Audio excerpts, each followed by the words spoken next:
background-nya sarjana psikologi, tapi beliau melanjutkan studi di Calvin Theological Seminary, Alkitab, Seminary di Amerika Serikat, menyelesaikan studinya, MPS ya, Master, dan sekarang yang biasanya paling dikenal adalah beliau pendiri dan direktur dari WOW, Wonders of Worship Ministry, sejak 2010. Ada Instagramnya, ada ininya ya, bisa diikut, bisa di-follow. Dan saat ini beliau melayani sebagai rohaniwan dari Gereja Kristen Baptis Jakarta. Ya, baik Bapak Ibu, tanpa berpanjang lebar, saya akan menyerahkan Pak Jimmy untuk bisa memaparkan sesinya. Silakan Pak Jimmy. Oke, baiklah. Selamat apa ini? Selamat pagi menjelang siang kali, atau udah selamat siang kali ya. Ya, shalom kepada rekan-rekan para pemimpin ya. Saya melihat yang mengikuti sarasehan hari ini semuanya adalah terbilang pemimpin di gereja ya, baik rohaniwan maupun juga penatua ya. Saya senang dan bersyukur. Saya juga merasa terhormat ya, diberikan kesempatan untuk menjadi narasumber di dalam sarasehan pada hari ini. Sekali lagi, saya ingin memastikan aja sebelum saya lanjut, apakah rekan-rekan semua secara audio dan visual tampilan jelas di tempat masing-masing? Jelas ya? Jelas, oke ya benar, acungkan jempol aja, jelas ya, baik. Dan tampilan slide saya juga clear ya? Kelihatan ya? Oke, good. Thank you feedbacknya. Baiklah, saya akan menyampaikan materi kurang lebih 45 sampai 60 menit ya. Nanti baru setelah itu kita boleh ngobrol-ngobrol ya, bisa tanya jawab, atau saudara juga bisa memberikan respon terhadap materi yang saya berikan ya. Tetapi sebelumnya saya ingin memberikan apresiasi dulu ya. Dua pihak yang saya ingin apresiasi nih ya. Yang pertama saya ingin memberikan apresiasi kepada bidang IDT ya, betul ya Pak Handoyo ya? IDT, ya IDT Pak. Apa istilahnya, bidang atau komisi atau departemen ini? Komisi ya, komisi di sinode, komisi IDT, ibadah, ya, doktrin dan ini. Oke, baik. Ya, saya ingin memberikan apresiasi dulu ya, walaupun saya baru menerima panduannya ya tadi ya, kurang lebih 10 menit yang lalu dari Pak Handoyo ya. Tapi saya sudah membaca secara cepat aja gitu ya, dan saya kesan pertama saya sangat impress, terkesan baik gitu ya, karena materinya, cakupannya begitu ya, cukup bagus, cukup luas, cukup detail begitu. Ya, menunjukkan bahwa Komisi IDT ini memikirkan dengan seksama ya, untuk membantu, menolong, menuntun, mengarahkan gereja-gereja lokal yang ada di bawah naungan Sinode Gereja Kristus. Ya, jadi sekali lagi jempol saya deh buat Komisi IDT nih ya, rekan-rekan di Komisi IDT. Lalu yang kedua, saya ingin memberikan apresiasi kepada gereja-gereja lokal ya, yang tadi sudah sharing melalui perwakilannya, baik Pamulang, Tanjung Karang, ya siapa lagi itu tadi itu ya, dari Ketapang tentu saja ya, dan sebagainya ya. Terima kasih untuk sharingnya. Ada satu benang merah yang saya tangkap, bahwa sekalipun di awal pandemi kita semua mengalami kesulitan ya, kita bergumul, kita tidak mudah gitu ya untuk migrasi dari ibadah tatap muka di gereja ke ibadah online atau ibadah virtual atau ibadah daring ya. Tetapi saya melihat perjuangan rekan-rekan. Ya, saya melihat rekan-rekan tidak putus asa, rekan-rekan tidak mau menyerah. Ya, walaupun awalnya itu sempat seadanya begitu ya. Tadi dari rekan mana tuh yang mengatakan rekamannya itu dari pakai handphone. Ya, dengan piranti atau alat-alat peralatan yang seadanya gitu ya. Tetapi toh akhirnya setelah 1 tahun pandemi, pelan-pelan makin bagus ya, pelan-pelan makin sophisticated, makin canggih, makin baik begitu ya. Jadi ada pertumbuhan di situ, ada perkembangan di situ. Sekali lagi saya juga acungkan jempol deh buat teman-teman ya dari gereja lokal masing-masing. Oke, baik. Saya akan mulai aja ya. Jadi saya sudah share file soft copy dari materi presentasi saya kepada Pak Handoyo. Nanti Pak Handoyo bisa share ke rekan-rekan yang lain ya. Ya. Oke. Atau saya juga bisa upload di chat sih sebentar ya. Saya udah share Pak, kami ada grup ini ya, peserta ini ada grup WA-nya, saya udah share. Oh oke. Jadi semua sudah bisa peroleh lah ya? Ya, harusnya seperti itu. Ya. Oke, baik. Ya, ini saya juga share di kolom chat ya. Jadi seandainya ada yang mau download dari kolom chat juga bisa nih. Ini saya sudah share nih ya. Oke rekan-rekan, baik. Jadi, saya halo tes 1 2. Ya, oke. Jadi tema yang diberikan kepada saya adalah engagement through virtual worship ya, engagement through virtual worship ya, atau kalau diterjemahkan pelibatan ya, pelibatan melalui ibadah virtual atau ibadah daring ya, ibadah online nama yang populernya. Nah, perhatikan di sini ada 2 kata kunci ya, engagement dan virtual worship. Ya, jadi memang topik yang akan saya sampaikan ini cukup spesifik ya. Dan engagement ya, di sini engagement ini adalah pelibatan ya, dan pelibatan di sini kalau saya baca dari surat undangannya yang dimaksud adalah pelibatan jemaat ya. Jadi bagaimana ibadah virtual yang kita sajikan, yang kita buat itu bisa membantu mendorong jemaat untuk mengikuti ibadah secara aktif ya, menjalani ibadah secara baik ya, ada keterlibatan, ada pelibatan di situ ya. Nah, memang istilah engagement ini nama lainnya kalau kita membaca literatur begitu ya, adalah participation. Ya, participation ya, sebetulnya sama saja lah, mirip-mirip begitu ya. 11-12 engagement dan participation ya, bedanya adalah kalau orang Protestan lebih suka menggunakan istilah engagement ya. Tetapi kalau orang Katolik ya itu lebih suka menggunakan istilah participation ya. Mengapa demikian? Nanti saya akan kasih jawabannya gitu ya di tengah-tengah ya.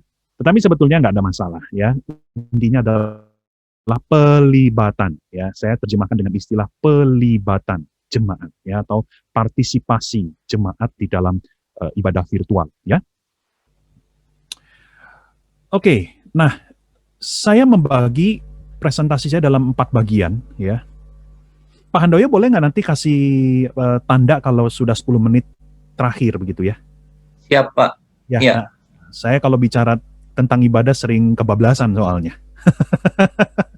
Oke, jadi saya membagi 4 bagian ya presentasi saya, ini strukturnya.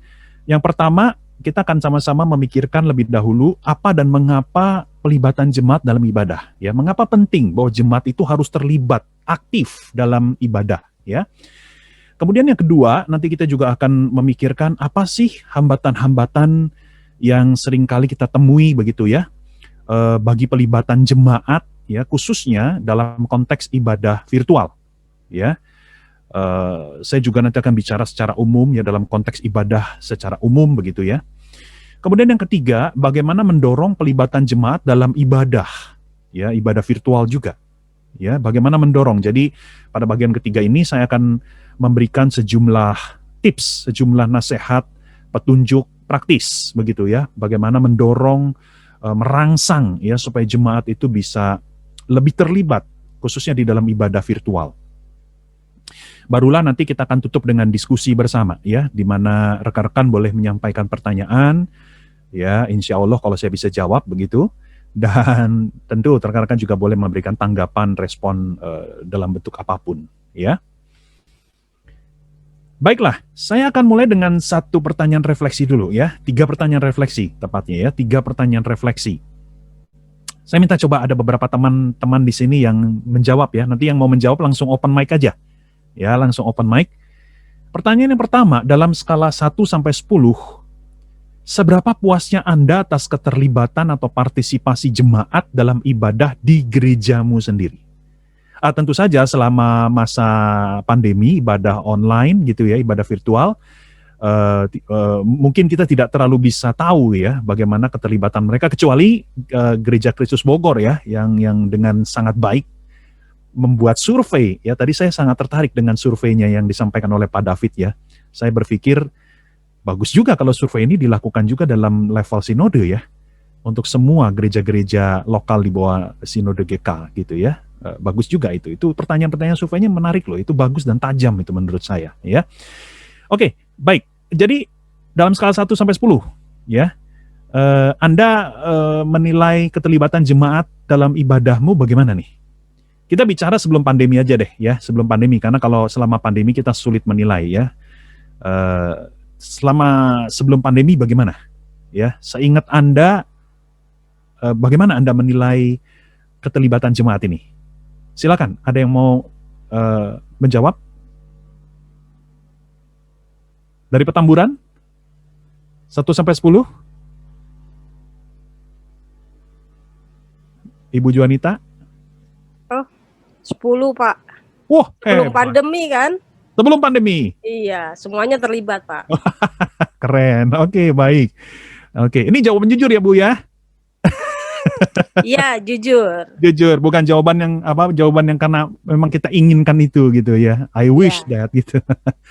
Gimana dari Gereja Kristus Bogor? Coba, boleh ada wakilnya? 1 sampai 10? 6,5 Pak. 6,5. Oke, baik, terima kasih Pak David. Oke, dari Kebayoran Lama. Coba wakilnya 1 sampai 10. Ada? Oke, baik. Dari Ciampea, coba. Dari Ciampea nih ya, yang belum ada suaranya. Jangan lupa di-unmute. Pak Yosep Ragil.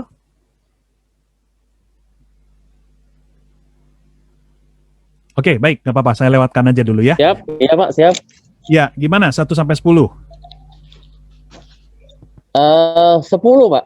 10, baik. Oke. Ya, sorry nggak pakai video. Nggak apa-apa, nggak Karena masalah. memang banyak kan anak-anak muda Pak. Oke, baik, ya. Kemudian pertanyaan yang kedua ya, dalam bagian atau elemen ibadah manakah yang keterlibatan jemaatmu itu paling tinggi? Sekali lagi ini konteksnya sebelum pandemi ya. Gimana dari wakil Ketapang?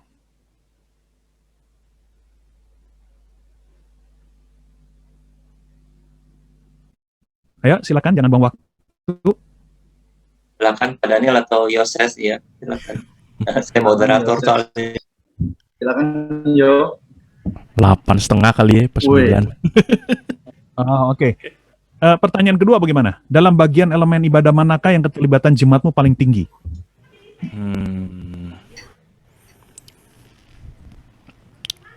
Mungkin wah. Kalau Doa berkat. Kalau saya berkat. nimbrung ya Yo, Pak Jimmy. Ya silakan. Saya lihat sih mereka di setiap elemen mereka terlibat, apalagi kolektor gitu ya. Cuma waktu nyanyi bersama kali ya, waktu nyanyi bersama tuh kurang apa ya. Walaupun di pos lebih kenceng, tapi kalau di pusat saya perhatikan kurang itu terlibatan nyanyian bersamanya. Ya. Oke, berarti itu pertanyaan yang ketiga tuh ya. Dalam bagian elemen ibadah manakah yang keterlibatan jemaatmu paling rendah ya? Ya, yang cukup rendah begitu ya. Nah, ini sebenarnya menarik ini. Karena biasanya justru pada bagian nyanyian itu jemaat lebih banyak terlibat ya. Tapi nggak apa-apa. Karena ini memang sebuah realita yang kita temui gitu ya. Oke, kita akan segera lihat bagian pertama ya. Apa dan mengapa pelibatan jemaat dalam ibadah? Ya, jadi kita mau menyegarkan ulang konsep filosofi tentang partisipasi jemaat di dalam ibadah. Ya. Yang pertama, mari kita ingat bahwa jemaat itu tidak pernah menjadi pengunjung, penonton, atau konsumen dalam ibadah. Ya, bahwa yang namanya ibadah itu bukanlah sebuah konser, ibadah bukanlah sebuah entertainment, ya, walaupun mengandung sifat entertainment. Nah, ini nanti kalau teman-teman mau tanya, saya bisa jawab di bagian akhir ya. Tetapi bukan sebagai sebuah produk entertainment, ya. Ibadah bukan sebuah acara sosial biasa, pertemuan biasa begitu, tetapi ibadah adalah sebuah perjumpaan dengan Tuhan, ya. Ibadah merupakan sebuah spiritual encounter, ya. Nah, itu sebabnya jemaat tidak pernah dan tidak boleh, ya, menjadi pengunjung saja, ya, atau penonton atau konsumen, ya, di mana jemaat itu totally pasif, ya, tidak ngapa-ngapain, ya, hanya nonton, hanya menyerap begitu, ya, secara pasif. Apalagi dengan mentalitas konsumen, ya, ketika kita datang ibadah, maka yang terpenting itu adalah selera kita, keinginan kita, begitu, ya. Ibadah itu harus memuaskan saya secara estetika, secara selera dan sebagainya, ya. Nah, Mavadon mengatakan worship is participation, ya. Jadi ibadah itu atau penyembahan adalah sebuah partisipasi, ya. Otherwise, kalau tidak ada partisipasi, maka ibadah akan turun menjadi hanya sebuah performance, sebuah pertunjukan saja. Yang berikutnya, ibadah juga merupakan karya, tanggapan atau persembahan jemaat kepada Allah Trinitas. Ya, jadi jemaat bukan hanya tidak boleh menjadi penonton, bukan hanya tidak boleh menjadi konsumen, ya, tetapi jemaat justru yang harus aktif. Karena ibadah merupakan karya kita kepada Allah. Ya, tentu saja diawali dengan karya Allah kepada kita, tetapi setelah kita menerima karya Allah, ya, karya kasih Allah, karya penebusan Allah, kebaikan Allah, maka kita meresponi, ya, dengan ibadah, dengan penyembahan kita, ya. Di dalam bahasa Yunaninya tentu kita tahu bahwa ibadah salah satunya adalah memakai istilah liturgeo, ya, yang kalau diterjemahkan secara harafiah adalah the work of the people, ya, karya dari umat. Ya, jadi kalau kita bicara karya, maka ada nuansa keaktifan di situ. Ya, kita tidak bisa menghasilkan sebuah karya kalau kita diam-diam saja. Kalau kita pasif, kita cuek, kita tidak melakukan apapun. Ya, kita harus melakukan sesuatu, ya. Sebuah tanggapan dan persembahan kita kepada Tuhan. Ya, saya sangat suka kata dalam bahasa Indonesia penyembahan dan persembahan itu memiliki akar kata yang sama, yaitu sembah. Ya, karena di dalam penyembahan kita sebenarnya sedang mempersembahkan sesuatu kepada Tuhan, ya, suara kita, hati kita, ya, semangat kita, cinta kita, dedikasi kita, komitmen kita, ya, itu kita persembahkan kepada Tuhan di dalam ibadah. Nah, itu sebabnya Robert Webber, ya, almarhum Robert Webber mengatakan worship is a verb. Ya, worship is a verb, bahwa penyembahan atau ibadah itu adalah sebuah kata kerja. Ya, jadi ada unsur keaktifan di situ. Nah, kita lihat lebih lanjut. Ibadah adalah dialog yang mengandung interaksi timbal balik yang intens, ya, yang intens antara Allah dan umatnya. Ya, tentu saja bagi rekan-rekan yang pernah mengikuti modul Wow Class 201, ya, saya pernah membahas ini di dalam satu sesi ketika kita bicara tentang liturgi. Ya, jadi kalau kita bicara tentang liturgi, sebenarnya ibadah itu apa sih? Liturgi itu apa? Ya, liturgi atau ibadah adalah rangkaian dialog, rangkaian pertukaran dua arah, percakapan dua arah antara Tuhan dan kita, umatnya, orang percaya. Di dalam ibadah ada gerakan dari Tuhan kepada kita. Ya, Tuhan menguatkan, menghibur, mengutus, memberkati, mengampuni, ya, menyambut, memanggil, dan sebagainya, ya. Dan ada gerakan kita kepada Tuhan, ya, kita memohon, mengaku dosa, bersyukur, memuji, memuliakan, ya, mempersembahkan diri, ya, dan sebagainya, ya. Jadi ibadah dari awal sampai akhir melalui setiap elemen-elemen di dalamnya itu memuat rangkaian percakapan antara kita dengan Tuhan. Nah, kalau kita membayangkan sebuah percakapan yang intens, maka kedua pihak itu harus aktif, betul ya? Karena kalau hanya satu pihak yang aktif, ya, pihak yang lain hanya sebagai pendengar, ya, tidak menanggapi, tidak meresponi, maka yang terjadi bukan dialog. Yang terjadi adalah monolog. Nah, ibadah bukan monolog, rekan-rekan, ya. Ibadah adalah dialog. Ya, dua pihak ini antara Allah dengan umatnya, ya. Nah, itu sebabnya sekali lagi kita jemaat itu harus aktif. Jemaat harus terlibat di dalam seluruh rangkaian dialog dalam ibadah ini. Nah, rekan-rekan, saya akan menukik lebih jauh, ya, lebih spesifik. Sekarang kita mau bicara tentang pelibatan jemaat, ya, engagement atau participation. Nah, ini saya akan mengajak kita melihat ada satu dokumen yang sangat penting, sangat bagi saya ini, walaupun dokumen ini ditulis oleh kalangan Katolik, ya. Jadi ini adalah Constitution on the Sacred Liturgy. Ya, ini adalah satu dokumen yang dihasilkan oleh Konsili Vatikan II tahun 1963, ya. Tetapi dokumen ini sangat berdampak bahkan melampaui kalangan Katolik. Ya, secara ekumenikal dokumen ini juga banyak dikutip, banyak menjadi inspirasi, termasuk bagi kalangan Protestan. Ya. Nah, di dalam salah satu artikelnya, ya, perhatikan, saya akan bacakan ini, saya langsung bacakan dalam terjemahan bahasa Indonesia, ya. Mengatakan begini, bahwa gereja sungguh-sungguh mendambakan bahwa semua orang percaya dipimpin pada partisipasi. Nah, ini menggunakan istilah participation.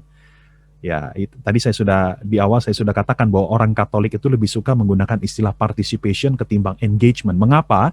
Karena mereka merujuk pada dokumen penting ini. Ya, ini dokumen dari Gereja Katolik, ya, menggunakan istilah participation. Ya, semua orang percaya dipimpin pada partisipasi yang lengkap, sadar dan aktif dalam perayaan ibadah yang dituntut oleh hakikat dari ibadah itu sendiri. Ya, seperti yang tadi saya sudah jelaskan bahwa ibadah adalah dialog, ibadah adalah perjumpaan kita dengan Tuhan, bahwa dalam ibadah kita mempersembahkan, dalam ibadah kita berkarya, berbuat Tuhan, begitu ya. Itu adalah hakikat dari ibadah. Yang merupakan hak serta kewajiban orang Kristen yang sudah dibaptis. Ya, jadi partisipasi kita ke dalam ibadah itu merupakan hak serta kewajiban setiap orang percaya. Kemudian dalam perbaikan dan peningkatan ibadah kudus, partisipasi yang lengkap, sadar dan aktif, ya, full, conscious and active oleh semua jemaat merupakan tujuan yang harus dipertimbangkan lebih daripada yang lain. Nah, rekan-rekan, mengapa saya memakai kutipan ini? Karena saya ingin membedah tentang pelibatan jemaat, ya, dengan menggunakan 3 istilah ini, 3 karakteristik ini, ya, full, active, conscious. 3 karakteristik pelibatan jemaat dalam ibadah. Ya, jadi pelibatan jemaat dalam ibadah itu harus mempunyai 3 karakteristik ini. Baru kita bisa bilang inilah pelibatan yang baik. Ya. Jadi bukan sekedar kehadiran secara fisik saja begitu di gereja, tetapi kita perlu melihat 3 karakteristik ini. Yang pertama, apa yang dimaksud dengan full participation? Ya, pelibatan jemaat yang penuh begitu. Nah, kurang lebih begini penjelasannya. Bahwa jemaat mengikuti ibadah kita secara lengkap dari awal sampai akhir. Ya, misalnya tadi Pak David dari Gereja Bogor, ya, dari Gereja Kristus Bogor sempat menyebutkan hasil survei bahwa viewing time dari jemaat itu sempat turun menjadi 30%. Betul ya tadi ya, ada sempat menyebutkan itu ya. Viewing time hanya 30% di dalam ibadah. Ya, artinya jemaat ini tidak mengikuti ibadah secara lengkap. Ya, jadi karakteristik pertama ini tidak terpenuhi oleh jemaat kita. Ya. Ya, jadi full participation itu artinya harus lengkap dari awal sampai akhir. Ya, dari ibadah dimulai sampai ibadah di akhir, jemaat mengikutinya. Oke? Nah, tetapi bukan hanya mengikuti secara kehadiran saja gitu ya, dari awal sampai akhir. Nah, yang kedua adalah juga harus aktif. Nah, apa yang dimaksud dengan active participation atau pelibatan secara aktif di sini? Yaitu jemaat menjalani seluruh tindakan elemen liturgi secara sengaja, intensional, dan selaras dengan petunjuk. Ya. Jadi yang saya maksud adalah jemaat itu harus melakukan, ya, setiap tindakan, setiap elemen liturgi yang ada di dalam ibadah kita. Ya, jadi kalau lagi pengakuan doa iman rasuli, ya jemaat juga ikut mengucapkannya dengan suara mereka. Kalau disuruh berdiri, jemaat ikut berdiri. Kalau disuruh berdoa, ya jemaat juga ikut berdoa. Kalau disuruh berdoa dengan buka suara, jemaat juga ikut berdoa buka suara. Ya, kalau pendeta yang akan memberikan berkat, ya meminta jemaat membuka tangan, ya jemaat juga ikut membuka tangan. Ya, jadi mengikuti, menjalani. Ya, bukan hanya mengikuti, maaf, menjalaninya. Ya, setiap tindakan elemen liturgi secara sengaja dan selaras. Ya, secara sengaja artinya tidak terpaksa begitu ya, atau bukan hanya ikut-ikutan atau latah, tetapi memang kita mau menjalaninya dengan kesadaran yang penuh begitu. Ya, dengan kerinduan yang penuh. Nah, itu sebabnya saya memakai active participation ini sebenarnya bicara tentang ragawi. Ya, bahwa pelibatan jemaat itu harus juga terlihat secara ragawi. Oke, secara ragawi. Nah, kemudian conscious. Yang terakhir ini adalah karakteristik conscious. Conscious di sini adalah menghayati kehadiran dan karya Allah dalam ibadah, serta mengarahkan dan menyerahkan diri kita pada realitas Allah itu. Nah, di sini saya bicara tentang pelibatan yang bersifat spiritual, ya.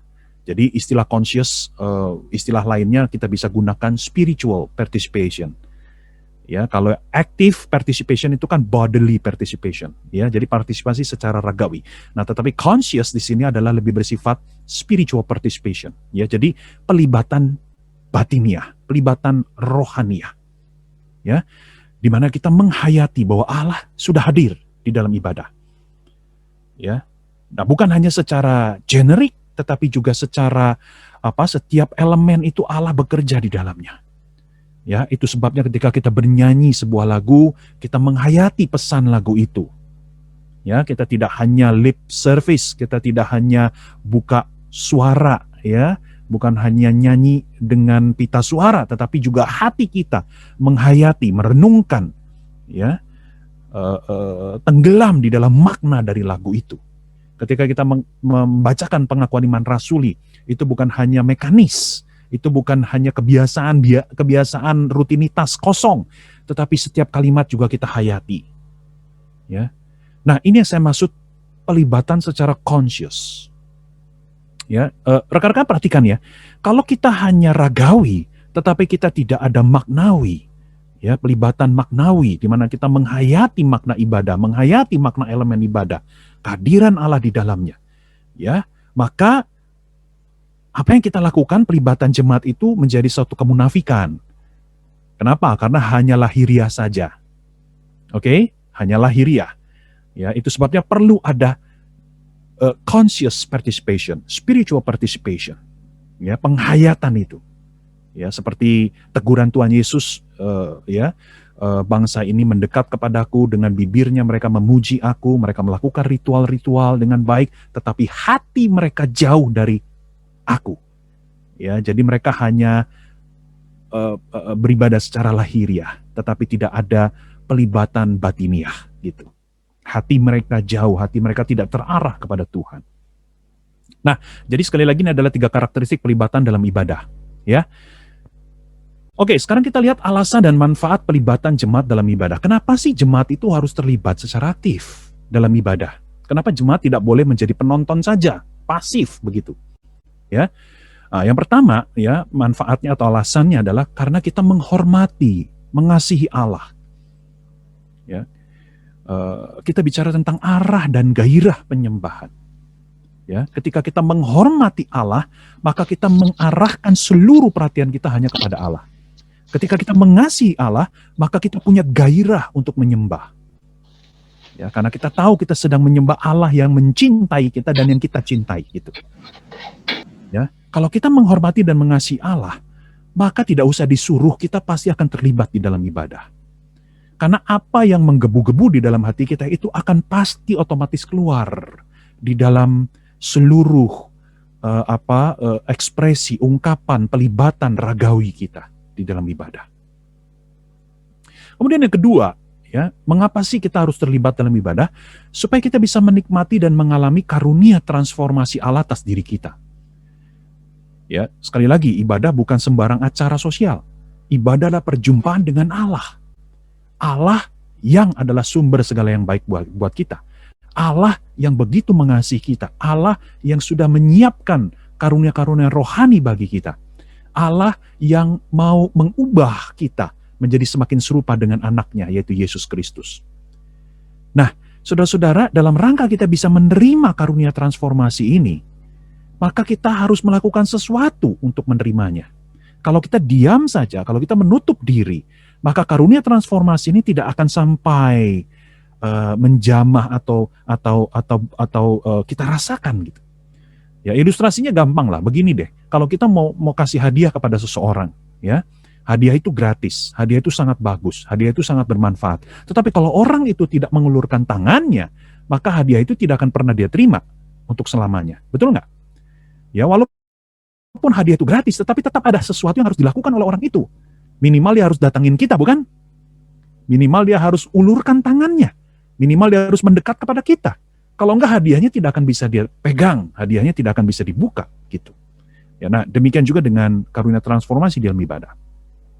Ya, jadi semakin kita terlibat dalam ibadah, ya, full, active, conscious, maka niscaya pelan-pelan tetapi pasti kita akan mengalami karunia transformasi dari Allah.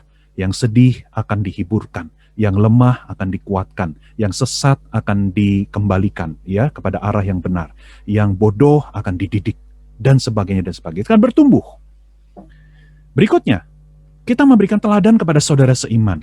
Ya, jadi ketika kita terlibat di dalam ibadah, ya, secara full, secara aktif, secara conscious, maka pelibatan kita itu menjadi teladan yang menginspirasi bagi orang-orang lain, khususnya saudara seiman kita. Ya, ketika kita bernyanyi dengan penuh semangat, ya, ketika kita mendengarkan khotbah dengan seksama, dengan keseriusan, dengan kesungguhan, itu juga akan menjadi inspirasi buat saudara seiman yang lain. Ya, bandingkan sebaliknya, kalau kita malas-malesan, kita diam saja, kita main handphone selama ibadah, kita tertidur ketika khotbah, itu akan menjadi teladan yang buruk buat jemaat yang lain. Ya, apalagi kalau kita kapasitasnya sebagai pemimpin. Aduh, itu alangkah celakanya ya. Nanti jemaat bisa berpikir, pemimpin gua aja begitu, ya gue juga boleh dong, ya kan? Pemimpin gua aja main handphone, pemimpin gua aja tidur waktu khotbah, ya kan? Ya udahlah, gua nggak ada masalah juga ya. Gua kan jemaat ya, gua kan cuma ngikutin aja pemimpin gua gitu. Ya, nah ini hati-hati saudara-saudara. Kemudian kita memberikan kesaksian kepada dunia. Ya, jadi ketika kita secara aktif terlibat dalam ibadah, tahukah Anda bahwa ini akan menjadi satu kesaksian yang bagus, yang baik buat orang-orang yang belum percaya yang kebetulan datang ke gereja kita. Ya, ketika mereka melihat jemaat begitu terlibat aktif, maka ini akan bukan hanya memberikan kesan yang baik gitu ya, tetapi ini akan mulai memercikkan di dalam diri mereka. Wah, ternyata Tuhannya orang Kristen adalah Tuhan yang tidak sembarangan, Tuhan yang luar biasa.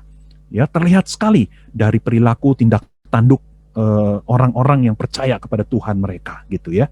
Begitu semangat, begitu intim, begitu bergairah begitu ya, menjadi kesaksian yang baik buat dunia. Sekali lagi bandingkan dengan skenario sebaliknya. Kalau gereja kita itu males-malesan ibadahnya, ya sembarangan, tidak sungguh-sungguh, ya. Ketika ada orang tidak percaya datang ke dalam ibadah gereja kita, mereka akan ilfeel, mereka akan merasa, ternyata kekristenan itu remeh, ya. Itu buktinya mereka saja beribadah dengan lemas begitu ya, dengan lesu, kurang darah dan sebagainya ya. Buat apa saya tertarik sama Tuhan orang Kristen kalau jemaatnya saja seperti itu gitu. Ya, jadi sekali lagi ini adalah alasan dan manfaat pelibatan dalam ibadah. Oke. Ya, nah sekarang saya mau bicara tentang jemaat dengan disabilitas ya. Sebenarnya ini hanya catatan kaki saja ya. Bagaimana dengan jemaat yang memiliki disabilitas ya, baik disabilitas secara fisik maupun disabilitas secara kognitif. Oke. Nah, begini rekan-rekan, Allah itu berkuasa merengkuh kita dalam kelemahan dan keterbatasan kita. Ya, Allah tidak didikte oleh kondisi diri kita. Jadi bagi teman-teman, bagi jemaat yang punya disabilitas, walaupun mereka tidak bisa melibatkan diri mereka dalam ibadah seperti kita yang normal, ya, oke, bukan berarti ibadah mereka itu menjadi tidak valid.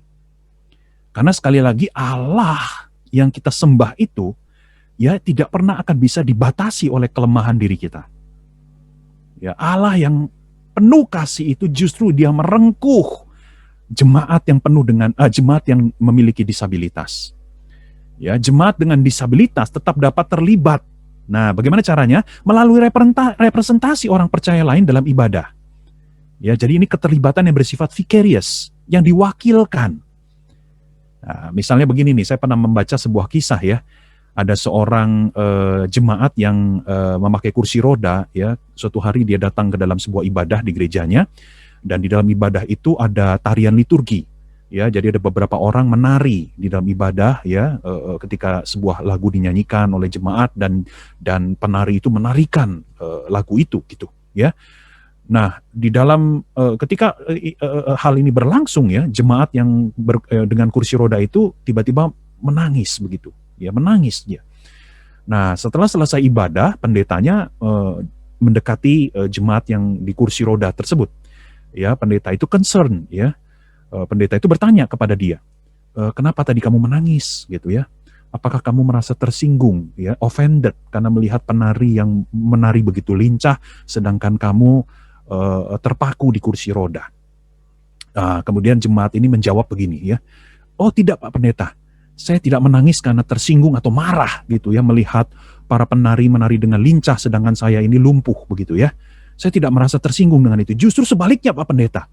Saya merasa bahagia dan terharu karena saya selalu ingin menari di hadapan Tuhan. Tetapi keadaan saya sangat tidak memungkinkan. Saya lumpuh Pak Pendeta. Tetapi ketika saya tadi melihat para penari menari begitu lincah, begitu bersukacita di hadapan hadirat Allah, saya seperti terwakili oleh mereka. Saya seperti merasa sayalah yang sedang menari itu. Ya. Nah, ini yang dimaksud dengan pelibatan secara pervikarious, terwakili. Saudara sadar nggak? Ini penting sekali. Ini konsep yang bagus sekali kalau kita pikirkan. Bayangkan jemaat yang bisu terwakili oleh kita yang bisa bernyanyi dengan suara. Ya, jemaat yang lumpuh bisa terwakili oleh kita yang berdiri. Jemaat yang terbelakang mentalnya terwakili oleh kita. Nah, disinilah kita mesti mengingat bahwa ibadah itu bersifat komunal. Ini suatu konsep yang besar tetapi jarang dan seringkali dilupakan oleh orang Protestan masa kini. Ya, ibadah itu bersifat komunal. Ibadah komunal itu bukan sekedar kita datang rame-rame secara fisik, kita hadir di satu tempat di dalam satu waktu yang sama. No. Ibadah komunal bukan sekedar crowd, bukan sekedar keramaian bersama. Ya, ibadah komunal jauh lebih dalam artinya daripada sekedar itu. Ya. Nah, ini bisa jadi topik yang berbeda begitu ya. Bukankah Yesus Kristus sendiri melakukan hal yang sama bagi semua orang percaya? Ya, karena dia mewakili kita untuk mempersembahkan penyembahan kita yang jauh dari sempurna menjadi penyembahan yang sempurna, ya, karena diwakilkan oleh Yesus di hadapan Bapa. Ya, kalau kita bicara orang dengan disabilitas, sesungguhnya semua kita nggak ada yang normal. Dalam arti tertentu, setiap kita tidak sempurna. Betul nggak? Nggak ada yang sempurna. Ya. Penyembahan kita tidak pernah bisa sempurna kalau berdasarkan kekuatan diri kita sendiri. Itu sebabnya perlu Yesus yang mewakili kita. Seperti surat Ibrani mengatakan dia adalah sang imam itu. Ya, yang masuk ke hadirat Bapa mewakili kepentingan kita. Pada akhirnya kita harus dapat membedakan keterbatasan dan kemalasan dalam kita beribadah. Ya, jadi it's okay bagi jemaat dengan disabilitas tidak bisa terlibat secara normal seperti kita. Ya. Tetapi karena mereka itu memiliki keterbatasan. Bedakan dengan orang yang malas. Ya, ini beda sekali. Keterbatasan sesuatu yang dapat kita maklumi. Dan Allah tetap merengkuh jemaat yang ada keterbatasan. Tetapi kemalasan itu adalah bentuk lain dari ketidakhormatan kita kepada Allah. Ya, kita malas bernyanyi, ya, kita sengaja datang terlambat ibadah, kita tidak mau mengikuti ibadah dari awal sampai akhir, ya, karena kita malas gitu ya. Maka itu adalah ekspresi ketidakhormatan kita kepada Allah. Oke, sekarang saya akan memberikan beberapa catatan tentang pelibatan dalam ibadah virtual ya. Sekalipun ibadah virtual bukanlah yang ideal, ya, kita harus mengakui ini bersama-sama, ya. Ibadah virtual ini hanyalah sebuah alternatif di tengah masa pandemi ini, ya, di tengah ancaman virus yang masih ada begitu ya. Ibadah virtual tidaklah ideal, ya. Tetapi hakikat dan tujuan ibadah virtual tetaplah sebagai sebuah perjumpaan dengan Allah. Ya, konsekuensinya ibadah virtual tetap menuntut pelibatan diri kita di dalamnya. Ya, karena sekali lagi hakikat dan esensi ibadah virtual itu tidak beda dengan hakikat dan esensi ibadah ragawi atau ibadah tatap muka. Sama-sama ibadah, sama-sama dialog dengan Tuhan. Ya, itu sebabnya tetap harus ada pelibatan diri kita yang mengikuti ibadah virtual di rumah atau di tempat tinggal kita masing-masing. Ibadah virtual dapat memberikan ruang yang lebih besar untuk pelibatan jemaat. Nah, ini menarik sekali ya. Ini satu insight yang saya dapatkan dari seorang scholar, ya, liturgical scholar bernama Teresa Berger. Ya, dia mengatakan begini: kita dapat menari-nari penuh sukacita bagi Allah selama ibadah virtual di rumah. Ya, nah ini satu insight yang menarik buat saya. Ya, jadi begini, dia mengatakan bahwa ibadah virtual itu sesungguhnya justru memberikan kebebasan loh buat jemaat lebih terlibat. Ya, dia ambil contoh misalnya di dalam hal menari-nari begitu ya. Nah, kalau kita beribadah bersama dengan saudara seiman di gereja ya, seperti sebelum pandemi, kita sungkan kan kalau mau menari, betul nggak ya? Malu gitu dilihat orang lain gitu ya, atau mungkin karena jarak antara jemaat satu dengan yang lain agak sempit, jadi kita nggak leluasa untuk menari. Tapi kalau kita mengikuti ibadah online di rumah, ketika kita meluap dengan sukacita dan kita mau menari, kita bisa menari. Gak ada orang yang lihat kita kan. Paling keluarga kita sendiri. Gak ada masalah juga kan. Atau kalau kita mau berlutut, silakan kita berlutut ya. Gak masalah. Misalnya kalau di gereja kan mungkin berlutut tidak seringkali kecuali Katolik ya. Kalau Protestan kan berlutut jarang sekali, kecuali kebaktian doa kali ya. Nah, tapi kita boleh kan berlutut gitu di dalam ibadah rumah gitu ya. Walaupun liturgisnya tidak menyuruh ya, kita bisa saja berlutut gitu dalam rangka supaya kita bisa lebih menghayati doa yang kita sampaikan gitu. Oke, jadi ini beberapa tambahan catatan saja. Saya akan tutup bagian pertama ini dengan satu kutipan dari Constance Cherry yang mengatakan biblical worship is participative ya. Jadi ini kesimpulan nih bagian pertama ya. Sekali lagi tanpa bosan saya ulangi bahwa ibadah yang alkitabiah itu harus bersifat partisipatif. Oke? Saya lanjutkan ya, ini saya terjemahkan aja. Constance Cherry mengatakan, bahkan saya berani mengatakan bahwa tanpa partisipasi, tanpa pelibatan jemaat, maka tidak ada ibadah. Partisipasi adalah harapan Allah, sebagaimana dinyatakan dalam Alkitab. Partisipasi adalah hal yang sangat penting. Semakin jemaat berpartisipasi, semakin mereka akan terbuka pada Allah. Itu yang tadi saya sudah sebutkan di slide sebelumnya ya. Ketika kita berpartisipasi, maka kita siap menerima karunia transformasi dari Allah. Kita lihat sekarang bagian kedua, apa hambatan bagi pelibatan jemaat dalam ibadah virtual? Nah, sekarang mari sama-sama kita lihat ya, hambatan-hambatannya nih ya. Tadi sudah disebutkan oleh beberapa rekan-rekan ketika sharing di sesi pertama. Ya, jadi mungkin ada beberapa yang saya masukkan di sini memang sudah disebutkan ya. Saya akan memperlihatkan ada 12 hambatan. Ya, 12 hambatan. Saudara bisa tambahkan lagi ya, tentu saja ini bukan daftar yang paling lengkap begitu ya. Yang pertama adalah mentalitas dan motivasi jemaat yang keliru. Ya, jemaat tidak terlibat dalam ibadah, kenapa? Karena memang mereka datang dengan mentalitas yang salah. Seperti yang tadi saya sebutkan, mentalitas penonton. Ya, mereka tidak sadar bahwa diri mereka adalah penyembah.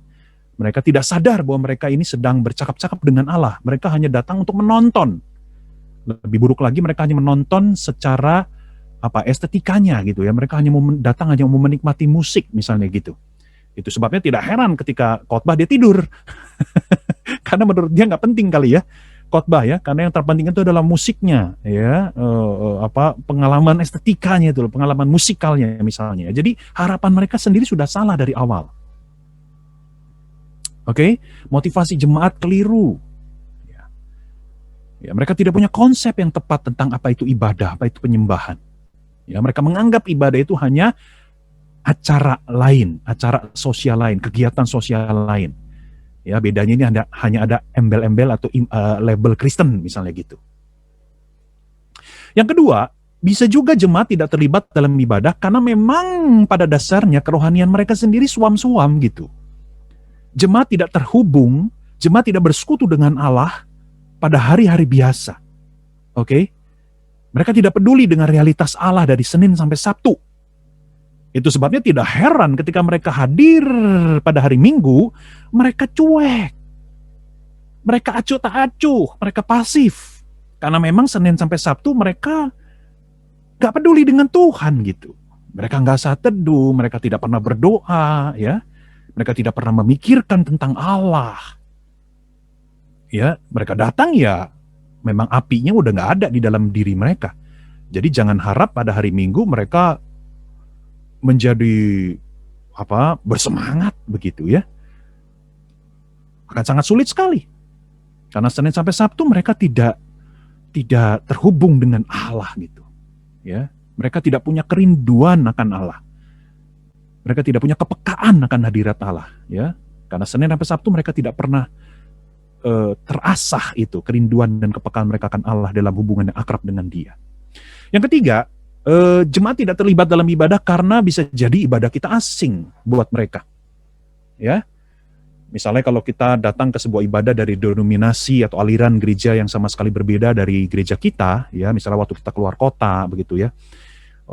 Kita mengunjungi satu gereja yang berbeda, ya barangkali itu asing buat kita dan kita agak kagok, agak canggung, ya kita nggak bisa langsung involve, kita nggak bisa langsung melakukan apa yang mereka minta begitu. Ini sesuatu yang bisa dimaklumi, ya.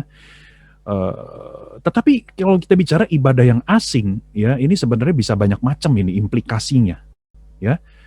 Gampangnya gini, misalnya lagu deh, ya kalau kita menyanyikan lagu dalam bahasa asing, ya. Sedangkan misalnya nih, jemaat kita sebetulnya mayoritas tidak terlalu ngerti. Ya, maka jangan heran kalau jemaat kita agak sulit dan akhirnya jadi malas untuk ikut bernyanyi, ikut terlibat. Ya, atau bahasa asing tetapi nggak ada terjemahannya. Ya, akhirnya mereka hanya terlibat secara ragawi, mereka nyanyi, ya, mereka hanya aktif, yaitu kan tadi ingat nggak full active and conscious, mereka hanya aktif ikut bernyanyi, tetapi mereka tidak conscious, mereka tidak secara spiritual engagement, ya mereka tidak menghayati lagu itu. Ya bagaimana menghayati? Orang teksnya bahasa asing, mereka nggak ngerti, nggak disediakan terjemahan sih sama kita, ya kan? Demikian juga lagu paduan suara, ya kadang ada lagu paduan suara bahasa asing kan, bahasa Latin, bahasa Inggris, bahasa Mandarin, teksnya ditampilin di screen, tetapi seringkali kita lupa menampilkan terjemahannya, sehingga tidak heran jemaat ketika bagian paduan suara nyanyi, mereka akhirnya buka handphone deh, main handphone, ya kenapa? Karena mereka mendengar tetapi nggak bisa mengerti gitu artinya gitu. Nah jadi sekali lagi ini kita perlu pahami ya, kita harus membuat jemaat yang bisa dipahami, yang bisa dimengerti gitu, dimengerti oleh jemaat. Kalau jemaat tidak ngerti, jemaat tidak paham, jemaat tidak mudeng, jangan heran kalau mereka akhirnya tidak terlibat. Atau ibadah yang membingungkan, bahkan kacau. Ya misalnya pemimpin ibadahnya sendiri yang salah melulu begitu ya. Salah nyanyinya ya, atau dia sendiri bingung, abis ini ngapain ya gitu kan. Ya, jadi orang buta memimpin orang lain kan nggak bisa kan, ya. Pemain musik yang salah, main musiknya salah, ya kan, salah pencet akord, nada dasar ketinggian, ya kan, intro yang kagak clear dan sebagainya. Jadi membingungkan gitu. Akhirnya jemaat jadi, sekali lagi, ilfil, mereka tidak bisa terlibat. Yang keempat, ibadah yang tidak relevan bagi jemaat. Ya, ibadah yang tidak relevan bagi jemaat. Nah, kalau kita bicara relevansi, rekan-rekan perhatikan ya, ini bukan sekedar bicara tentang gaya ibadah. Betul, gaya ibadah sebaiknya relevan dengan jemaat, dengan budaya jemaat. Itu sebaiknya, itu idealnya. Ya, jadi misalnya kalau jemaatmu di Papua, maka harus perhatikan budaya jemaat di Papua bagaimana. Maka gaya ibadahnya harus ada unsur-unsur budaya Papua, misalnya begitu ya, alat musiknya atau lagu-lagunya, melodinya dan sebagainya. Oke, karya seninya yang dipakai dalam ibadah itu usahakan ada sesuai relevan dengan budaya dari jemaat lokalmu. Oke, tetapi kalau kita bicara relevansi ibadah itu bukan sekedar gaya ibadah. Jauh lebih dalam dari itu, relevansi ibadah. Ibadah yang relevan itu adalah ibadah yang menjawab, ibadah yang menyentuh ya pergumulan hidup kita, yang pastoral. Ibadah yang membantu jemaat bisa menjalani kehidupannya sehari demi sehari. Itu adalah ibadah yang relevan. Jadi sekali lagi relevansi ibadah bukan sekedar gaya ya, gaya ibadah, kemasan gitu ya. Tapi relevansi ibadah itu bicara apakah ibadah kita itu menyentuh, ibadah kita itu membantu, ibadah kita itu mengadres pergumulan-pergumulan jemaat secara real. Gitu. Ya, ibadah kita itu memberikan jawaban-jawaban atas tantangan kehidupan misalnya gitu. Ya. Yang kelima, hambatannya adalah budaya gereja yang minim pelibatan. Ya. Jadi misalnya ya, memang jemaatnya sendiri mayoritas tidak terlibat, ya. Budaya penyembahan di gereja itu buruk. Ya, masih banyak orang yang datang terlambat, masih banyak orang yang main handphone ngobrol ketika ibadah, masih banyak orang yang tidak nyanyi. Maka tidak heran ketika ada orang lain yang masuk, ya, bergabung, ya dia akan ikut-ikutan tuh kena penyakit ini gitu ya. Karena kalau dia terlibat secara aktif sendirian dia malu kan? Karena mayoritas kagak aktif gitu. Bayangin gini deh, satu gereja nggak pernah angkat tangan, tiba-tiba ada jemaat mau angkat tangan, dia kan malu gitu. Ya kan? Padahal sebenarnya janjinya angkat tangan yang benar gitu. Artinya dia memang mau terlibat gitu kan, dia mau berusaha mengekspresikan ya secara ragawi gitu ya. Tapi karena dia lihat sekelilingnya pada kagak angkat tangan, dia jadi malu gitu. Apalagi ada gereja-gereja yang bahkan melarang dan membatasi bentuk-bentuk pelibatan tertentu ya. Ada gereja yang melarang angkat tangan. Oh, jangan angkat tangan lo, itu karismatik gitu misalnya ya. Akhirnya jemaat jadi takut kan. Nah, ini sangat disayangkan menurut saya. Yang keenam, pelayan ibadah yang terlalu mendominasi.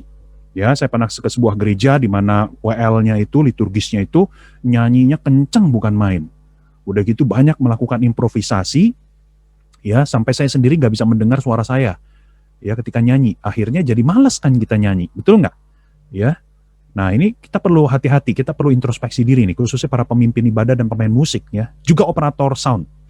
Ya, jangan sampai volume suara ya, gaya kita nyanyi ya, cara kita nyanyi itu mendominasi atau mengambil alih penyembahan jemaat sehingga jemaat akhirnya males ya, jemaat jadi akhirnya cuma mau nonton aja gitu ya. Ngapain gue nyanyi, gue gak bisa dengar suara sendiri, enakan gue denger aja dah gitu ya. Nah yang ketujuh ini ekstrim satunya lagi. Jadi kalau poin keenam ini ekstrim yang di kiri, kalau yang ketujuh ekstrim yang di kanan ya. Kalau yang keenam ini kan pelayan ibadah yang terlalu mendominasi gitu ya, terlalu aktif lah katakan begitu ya, terlalu menonjol lah gitu katakan ya. Tetapi di dalam poin yang ketujuh nih ekstrim yang berikutnya, sebaliknya pelayan ibadah yang pasif, membosankan, ya. Kita bisa bayangkan lah kira-kira gitu ya, liturgi, singer yang pasif gimana sih?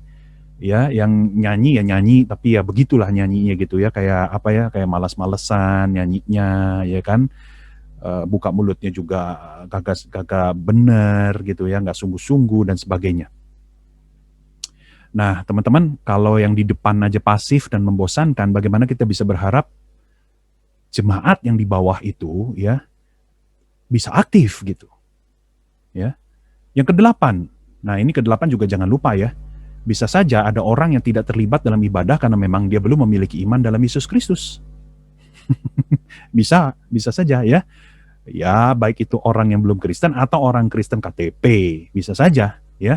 Jadi memang dia sendiri belum dilahirkan baru, dia sendiri belum ada roh yang bisa menyadari dan mengalami akan hadirat Allah di dalam ibadah. Ya, itu sebabnya dia tidak terlalu peduli dengan keterlibatan di ibadah gitu.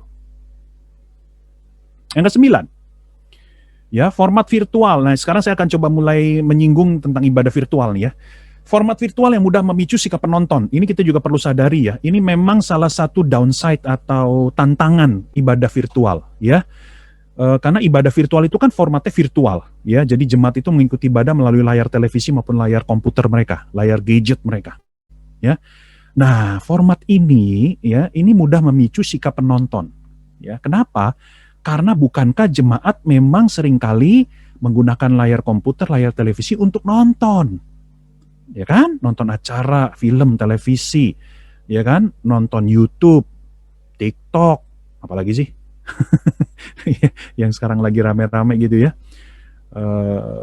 dan sebagainya gitu kan? Netflix, ya kan? Nah, jadi ini ketika ibadahnya disajikan juga dalam format virtual, nah ini hati-hati ya, ini bisa memicu sikap penonton dari jemaat ya, sehingga jemaat itu jadi tidak terlibat gitu ya. kendala teknis dan teknologi dari pihak gereja.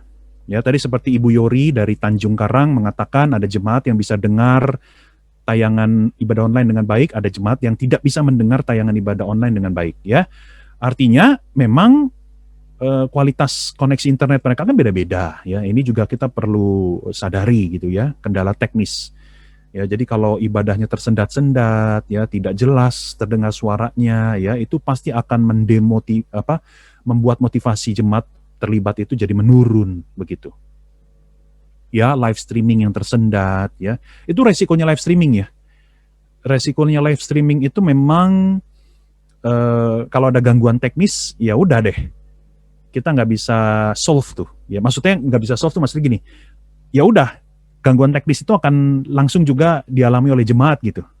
Tapi kalau pre-recorded, ya pre-recorded itu relatif kita bisa atasi, ya jadi misalnya kalau ada masalah-masalah ketika perekaman, ya kita masih bisa ulang, kita masih bisa edit gitu, ya kita masih bisa sempurnakan. Kalau live streaming, ya udah lo dapat apa yang ada gitu, yang ditampilkan ya udah gitu ya, as is gitu, ya. Yang ke-11, banyaknya gangguan di rumah untuk beribadah, ya tadi Ibu Yori juga mengatakan ya, kalau ibu-ibu yang mau beribadah tiba-tiba anaknya menangis gitu kan, ya udah mau nggak mau kan dia harus perhatikan anaknya juga kan, nggak bisa didiemin gitu ya, dan itu sangat menjadi distraction tertentu untuk ibadah. Ya banyak sekali gangguan di dalam ibadah virtual itu ya, di rumah atau di tempat tinggal kita. Ya binatang peliharaan kita yang berisik, ya panggilan telepon, tamu yang tiba-tiba datang, ya kan? Bau ayam goreng yang wangi gitu ya dari dapur gitu ya, ketika kita beribadah itu juga distraction itu. Oke. Yang ke-12, ya hambatannya adalah efek kebersamaan yang hilang dalam ibadah virtual. Ya, jadi sekali lagi ini bedanya antara ibadah tatap muka di gereja dengan ibadah virtual karena ada efek kebersamaan yang kurang gitu ya di dalam ibadah virtual. Ya, sekalipun kita bisa mensiasati, nanti saya akan jelaskan ya di bagian berikutnya. Tetapi ini kita perlu akui ya bahwa ibadah virtual itu kita kehilangan kebersamaannya. Ya, ini hilang nih. Kalau ibadah tatap muka kan kita datang bersama-sama, kita bisa lihat jemaat, bisa lihat saudara seiman kiri kanan depan belakang kita nyanyi sama-sama dan sebagainya, kita menyentuh mereka, kita bersalaman, kita berpelukan dan sebagainya. Ya. Nah, efek kebersamaan ini kan menjadi menjadi doping juga untuk jemaat terlibat. Ya, jemaat bisa terlibat karena kita sama-sama, kita rame-rame melakukannya. Ya, sesuatu yang kita lakukan bersama-sama kan biasanya kita lebih semangat begitu ya. Ketimbang virtual gitu. Ya, kita di rumah sendirian gitu ya, canggung gitu ya, merasa aneh gitu ya, kita tepuk tangan sendirian di rumah gitu ya, kita berdiri ya, awal-awal kita merasakan canggung dan sebagainya, ya kagok gitu. Oke, sekarang kita masuk dalam bagian yang ketiga, ya, bagaimana mendorong pelibatan jemaat dalam ibadah atau virtual, ya ibadah virtual, ya. Pak Handoyo, waktu saya masih berapa menit ya? Kalau saya pakai 60 menit, ini sekarang udah berapa menit lagi sisanya? Bapak kan sampai 11.30 ya. Nanti ada ruang tanya jawab. Kalau bisa kalau sampai 11.15 atau 11.20 Pak. Oke, baik. Oke, baik. Ya, saya usahakan sampai 11.20 ya. Ya. Oke, sekarang kita lihat ya saran dan petunjuk. Bagaimana mensiasati, bagaimana mendorong ya supaya pelibatan jemaat dalam ibadah itu juga ibadah virtual itu meningkat ya. Ini beberapa hal yang saya coba pikirkan dan saya berikan ya. Yang pertama ya, didiklah jemaat tentang tujuan, makna dan hakikat ibadah. Ya, ini komponen yang nggak boleh hilang ya. Kita mendidik jemaat, oke? Karena ini berkaitan dengan apa yang tadi itu yang saya sempat sebutkan di awal, ya. Jadi kalau jemaat nggak ngerti ibadah itu adalah sebuah dialog, apa yang diharapkan dalam sebuah ibadah, hakikat ibadah itu apa sih? Ya, maka nggak heran ya jemaat datang dengan motivasi yang keliru, dengan harapan yang salah, dan itu akhirnya mempengaruhi perilaku mereka dalam ibadah. Ya, mereka datang cuma mau dengar musik, ya akhirnya mereka aktifnya waktu saat nyanyi aja, tapi di dalam bagian ibadah yang lain mereka pasif, bahkan mereka tidak peduli, gitu. Ya, jadi kita harus mendidik jemaat. Oke, mendidik jemaat bisa melalui khotbah berseri, bisa melalui kelas pembinaan, atau bisa dimasukkan di dalam salah satu atau salah dua sesi katekisasi gereja kita. Ya, dosennya Pak Handoyo itu ya, Pak Budianto dengan Ibu Lydia ya di STTRI ya membuat satu buku katekisasi tentang ibadah yang bagus. Ya, bagus sekali. Itu boleh dipakai tuh Pak. Ya, nanti coba dipikirkan ya bagaimana ini memakai buku. Apa sudah dipakai di kalangan GK Gereja Kristus? Belum? Sudah? Belum ya? Oke, nggak apa-apa. Nggak apa-apa. Belum ya, nggak apa-apa. Ini menjadi ide yang bolehlah nanti coba dipikirkan ya oleh teman-teman di Komisi IDT gitu ya. Karena sudah ada nih resource-nya, tinggal kita manfaatkan aja gitu kan. Ya, ini buku bagus nih ya. Dia formatnya format katekisasi. Jadi ada pertanyaan, ada jawaban, ada pertanyaan, ada jawaban gitu ya. Bukan hanya secara makro ya, tujuan, makna, dan hakikat ibadah, tetapi juga secara mikro. Yang saya maksud itu adalah makna dari setiap elemen. Jemaat juga harus ngerti, apa sih artinya votum? Nah, misalnya tadi kan Pak David bilang ya, salah satu bagian yang dicuekin sama jemaat itu kan votum ya. Jangan-jangan karena jemaatnya kagak ngerti votum itu apaan gitu kan. Apalagi formulasi votum yang kita sampaikan tiap minggu sama gitu.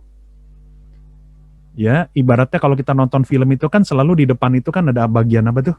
Misalnya kalau filmnya Warner Bros atau Paramount Picture gitu ya, kan di depan itu selalu ada itu ya. Ada apa itu tampilan production house-nya ya. Biasanya kita skip gitu kan karena membosankan, itu aja kan. Ya. Oke. Jadi kita perlu tuh bagaimana jelasinnya? Bahkan kita bisa jelasin di dalam ibadah kok kalau kita mau ya. Dengan kalimat yang sederhana tentu saja, yang nggak usah panjang lebar bertele-tele ya. Misalnya mengapa kita melakukan pengakuan iman rasuli ya, kita bisa jelaskan secara singkat sebelum kita mengajak jemaat membacakannya. Yang kedua, memasukkan elemen ibadah yang lebih partisipatif ya. Jadi kita di sini perlu memutar otak ya, elemen-elemen ibadah apa yang memang partisipatif ya. Selain nyanyi ya, nyanyi itu partisipatif ya, karena nyanyi itu nyanyian jemaat tentu saja yang saya maksud ya. Nah, tetapi selain itu apalagi? Doa bersama, apalagi bacaan bertanggapan, responsoria ya. Itu boleh kita lakukan ya, kita boleh masukkan. Jadi elemen-elemen yang memang partisipatif itu semakin memenuhi ibadah kita ya. Dengan demikian jemaat pun juga mendapatkan ruang untuk terlibat gitu.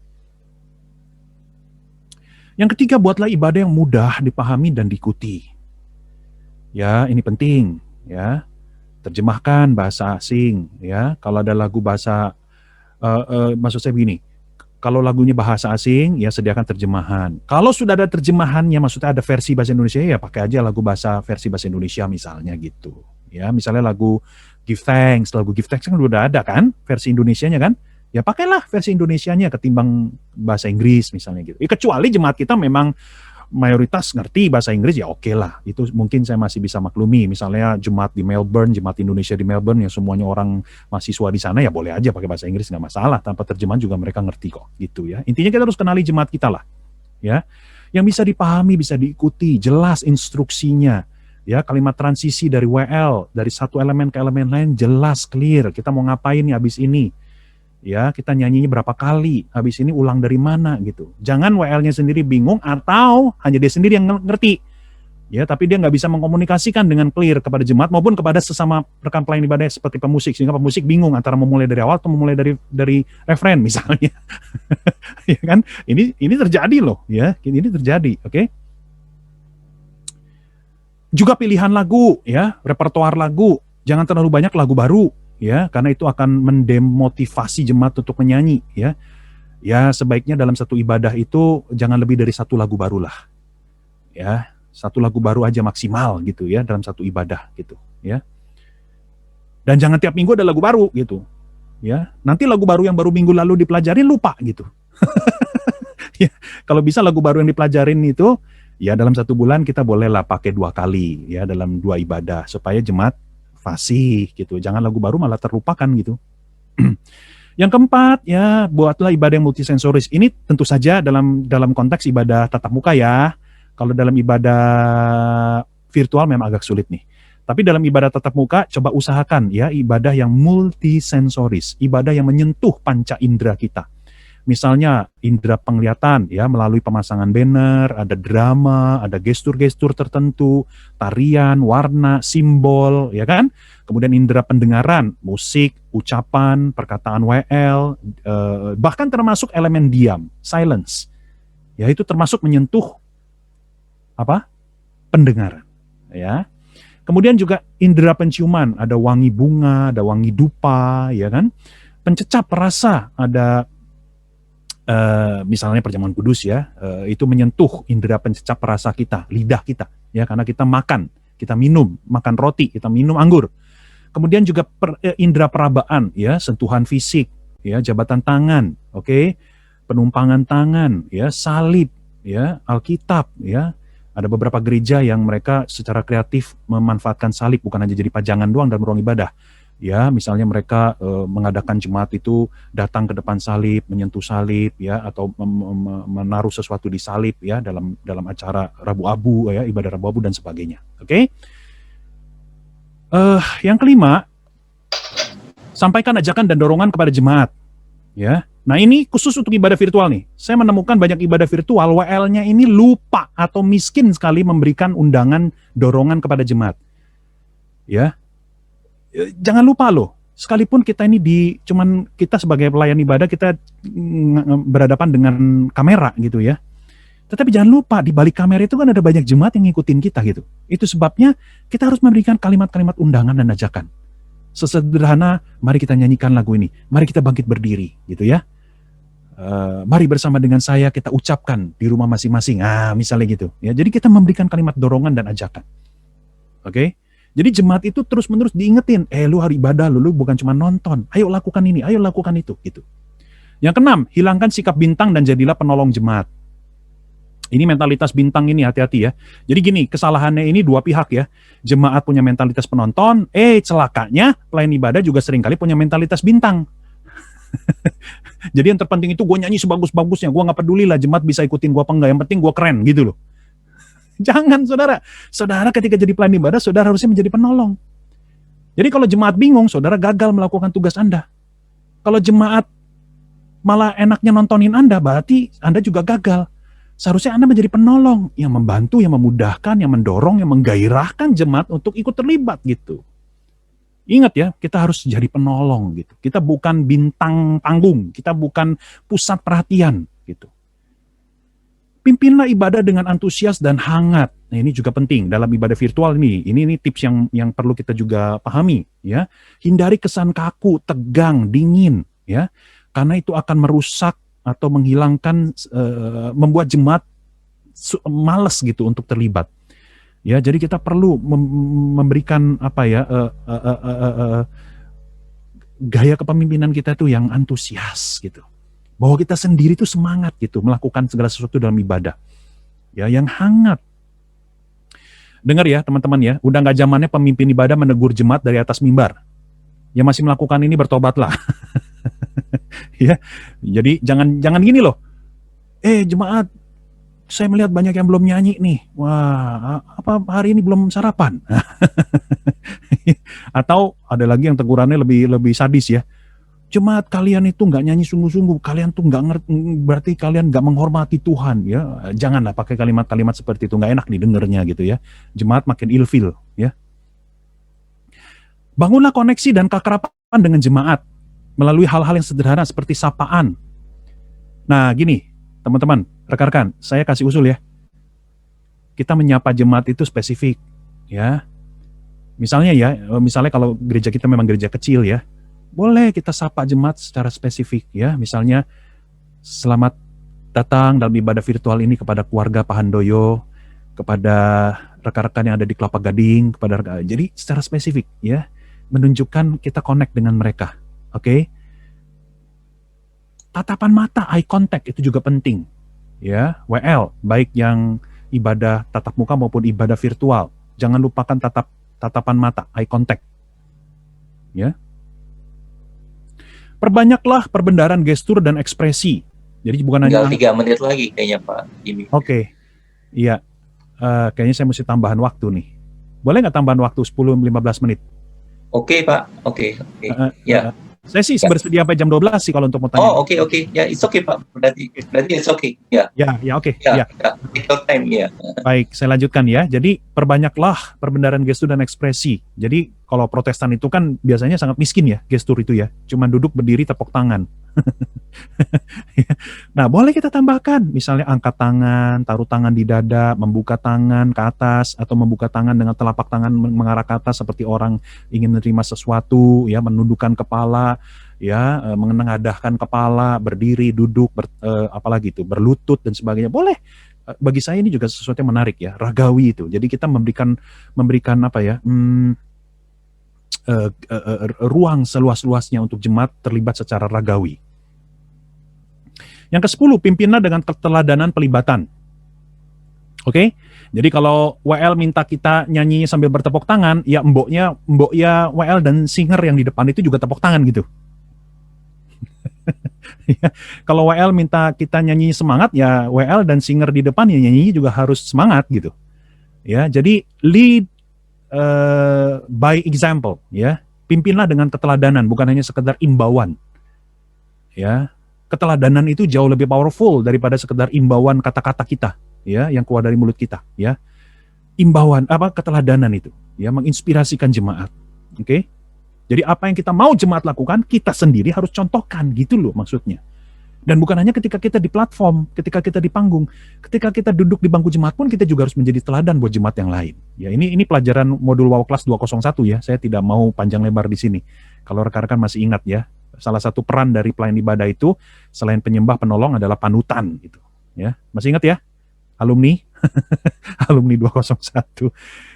Yang kedua, berikan ruang untuk jemaat berkontribusi dan berinteraksi. Ya. Ini yang tadi saya sempat tangkap juga di diskusi kita di sesi 1 ya, aspek relasional itu ya, fellowship itu ya. Nah, itu juga kita perlu perhatikan ya.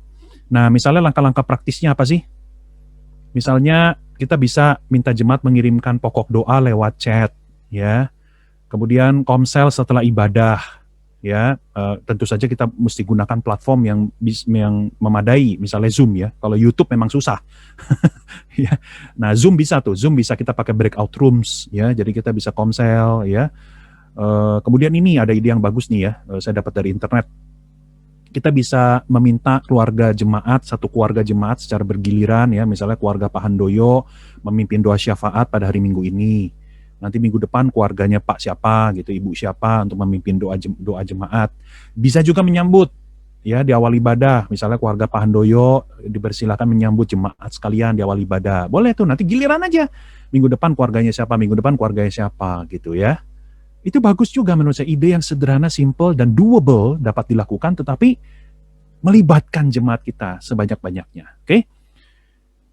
Ciptakan visual virtual yang menghilangkan jarak ya. Jadi gini, ini teknis perekaman atau visualnya untuk video untuk ibadah virtual. Jadi dari sumber yang saya baca ya, usahakan ya visual virtual itu jangan terlalu berjarak gitu. Usahakan close up ketika WL itu nyanyi ya, lebih banyak close up lah gitu ya. Saudara bisa perhatikan deh nanti ibadah JPCC sama ibadah Hillsong misalnya gitu ya, walaupun mereka panggungnya gede, tetapi mereka usahakan lebih banyak tampilan close up dari si WL ya. Jadi mereka sedikit sekali menampilkan secara utuh panggung yang kosong itu dengan beberapa pelayan ibadahnya ya, big picture-nya gitu ya, tetapi mereka lebih banyak main close up. Apalagi kalau WL itu lagi ngomong kepada jemaat, close up. Ya, dengan demikian secara psikologis jemaat yang ngikutin di rumah seperti seolah-olah nih orang lagi ngomong sama gua nih gitu. Ngerti maksudnya ya? Itu membantu loh jemaat untuk bisa terlibat gitu. Ya. Oke. Nah, durasi ibadah virtual memang disarankan dipersingkat 60 menit ya. Tadi saya sudah baca di panduan dari Komisi DT juga menyarankan hal yang sama ya. Jadi saya nggak usah panjang lebar di sini. Paling saya cuma menambahkan gini, kenapa dipersingkat?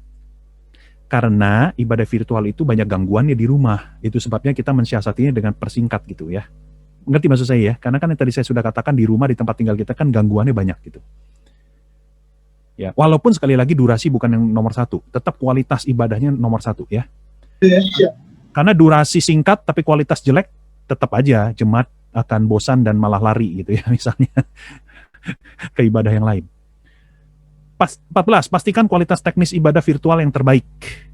Ya, rekan-rekan jangan ragu untuk investasi pelayanan digital ya. Saya tahu pelayanan digital ini mahal, peralatannya mahal, ya. Kalau kita mau yang bagus pasti mahal, ya. Tapi menurut saya jangan ragu kita investasi. Kenapa? Karena setelah pandemi ini berakhir pun, sebaiknya ibadah online jangan kita tiadakan. Tetap jalani bersamaan. Namanya hibrid ya kalau pakai istilahnya Pak Budianto ya. Jadi ada online dan ada onsite. Menurut saya tetap jalankan, nggak apa-apa. Dua-duanya jalankan aja, ya. Karena tetap ibadah virtual atau online itu ada keuntungan-keuntungan tersendiri. Ya, misalnya bisa menjangkau lebih banyak orang, ya, outreach. Ya, kemudian dapat terdokumentasi dengan baik dan sebagainya, oke?